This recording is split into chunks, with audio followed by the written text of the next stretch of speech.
प्रियजनों, मैं आपको यीशु के नाम में अभिवादन करता हूँ। आप कैसे हैं? क्या आप ठीक हैं? आज का दिन आपके लिए कैसा जा रहा है? आज सुबह आप कैसा महसूस कर रहे हैं? क्या आप खुश हैं या निराश?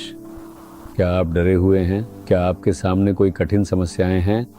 क्या आप सोच रहे हैं, जैसे ही मैं सुबह उठता हूँ, दिन की ज़रूरतें और समस्याएं मेरी आंखों के सामने आ जाती हैं। अब क्या करें?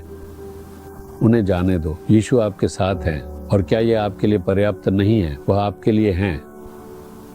तो फिर आपको डरने और परेशान होने की क्या ज़रूरत है? निडर बने। आज चाहे कुछ भी हो, वह भलाई में बदल जाएगा, क्योंकि यीशु आपके साथ है। क्या आप जानते हैं कि उनका वचन क्या कहता है?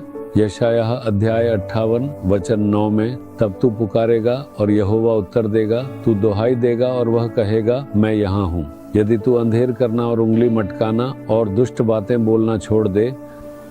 अगर आप उन्हें पुकारें और कहें, यीशु मुझे नहीं पता क्या करना है, कृपया मेरी मदद करें, तो वह तुरंत उत्तर देंगे। आप कह सकते हैं, मैं बार बार पुकारता हूं लेकिन कोई जवाब नहीं मिलता। मैं इस व्यक्ति को बार बार फोन करता हूं, कॉल जाती है लेकिन वह मेरी कॉल का जवाब नहीं देता। मुझे उससे तुरंत बात करनी है लेकिन वह कॉल नहीं उठा रहा है। मैंने सुबह, दोपहर और शाम को भी उसे कॉल करने की कोशिश की। मुझे कारण नहीं पता, लेकिन मुझे लगता है कि वह जानबूझकर मेरी कॉल नहीं उठा रहा है। लेकिन जब आप प्रभु को पुकारते हैं तो वह तुरंत कॉल उठाएंगे। वह आपकी पुकार का उत्तर देंगे। मेरा बेटा, मेरी बेटी मुझे बुला रहे हैं क्योंकि उसे मुझसे कुछ कहना है, इसलिए वह तुरंत उत्तर देंगे। जब आप रोते हुए कहते हैं, प्रभु मैं क्या करूं, मेरे साथ कोई नहीं है, मैं बिल्कुल अकेला रह गया हूं, तुरंत ही वह कहेंगे, जब मैं तुम्हारे साथ हूं तो डर क्यों रहे हो। अगर घर में बच्चों को कोई नहीं मिलता तो वे रोने लगते हैं, माँ माँ। वे पिता को नहीं ढूंढते बल्कि अपनी माँ को ढूंढते हैं। जैसे ही बच्चे की आवाज़ सुनाई देती है, माँ कहती है, बेटी मैं यहाँ हूँ, बेटा मैं यहाँ हूँ, रो मत, माँ यहाँ है। जैसे ही माँ बोलती है, बच्चा शांत हो जाता है क्योंकि उसे पता है कि माँ पास है। ठीक उसी तरह प्रभु कहते हैं, तुम पुकारोगे और मैं कहूँगा, मैं यहाँ हूँ। क्या आप सोच रहे हैं कि मैंने आपको छोड़ दिया है और कहीं चला गया हूँ? नहीं, मैं तो आपके पास ही हूँ। आप डर के मारे क्यों रो रहे हैं? यही यीशु हैं। जैसे ही आप पुकारेंगे, वे आपको उत्तर देंगे। अगर आप डर के मारे रोते हैं तो वे कहेंगे, मैं यहीं हूँ, डर मत, मैं तुम्हारे साथ हूँ। वे ऐसा किससे कहेंगे? अगर आप पिछले वचन पढ़ेंगे तो आपको समझ आ जाएगा। उन लोगों से जो जरूरतमंदों की मदद करते हैं, भूखों के साथ अपना भोजन बांटते हैं और जब किसी को निर्वस्त्र देखते हैं तो उन्हें वस्त्र पहनाते हैं। अगर आप कमजोरों के प्रति दया और प्रेम रखते हैं और उनकी मदद करते हैं तो प्रभु आपकी पुकार का तुरंत उत्तर देंगे। इसके बजाय अगर आप स्वार्थी हैं और दूसरों की परवाह नहीं करते तो प्रभु कहेंगे, तुम तो केवल स्वार्थी हो, मैं तुम्हारी मदद क्यों करूं? क्या वो ऐसा नहीं सोचेंगे? इसीलिए प्रभु कह रहे हैं, भूखों को भोजन दो, निर्वस्त्र को वस्त्र दो, जो दबे कुचले और नम्र हैं उनकी मदद करो। अपने चारों ओर देखो, ऐसे बहुत से लोग हैं। हो सकता है कि आप सभी की मदद न कर पाएं, लेकिन आप कुछ लोगों के लिए तो ये कर सकते हैं। आप किसी विधवा, संघर्ष कर रहे परिवार या बच्चे की मदद कर सकते हैं। आप उनकी पढ़ाई में सहायता कर सकते हैं या उन्हें कपड़े दे सकते हैं।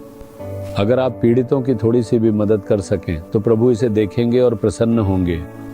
फिर जैसे ही आप पुकारेंगे, वह उत्तर देंगे। जब आप पुकारेंगे और कहेंगे, ओह मुझे नहीं पता क्या करना है, तब वह कहेंगे, डरो मत, मैं तुम्हारे साथ हूँ। आप वह आवाज़ सुनेंगे। इसके लिए आपको अपना जीवन ऐसा बनाना होगा कि वह प्रभु को प्रसन्न करे। आपको जब भी और जिसे भी मदद कर सकते हैं करनी चाहिए। आपको ज़रूरतमंदों की मदद करनी चाहिए। क्या आप ऐसा करेंगे? इस साल आपने कितने लोगों की मदद की है? कितनी विधवाओं, गरीबों और ज़रूरतमंदों को आपने थोड़ी सी भी मदद दी है? प्रभु आपसे कोई बड़ी चीज़ करने के लिए नहीं कह रहे हैं। वह तो बस आपसे इतना ही चाहते हैं कि आप जो कर सकते हैं वह करें। ये उनकी ज़रूरत के समय उनके लिए एक सुकून और खुशी होगी। कुछ विधवाओं के बच्चे हैं जिन्हें वे पढ़ा नहीं सकती। आप उनकी फीस भरकर या उनके लिए किताबें खरीद कर मदद कर सकते हैं। थोड़ी सी मदद। जब हम दूसरों की चिंता करते हैं तो प्रभु हमारी चिंता करेंगे।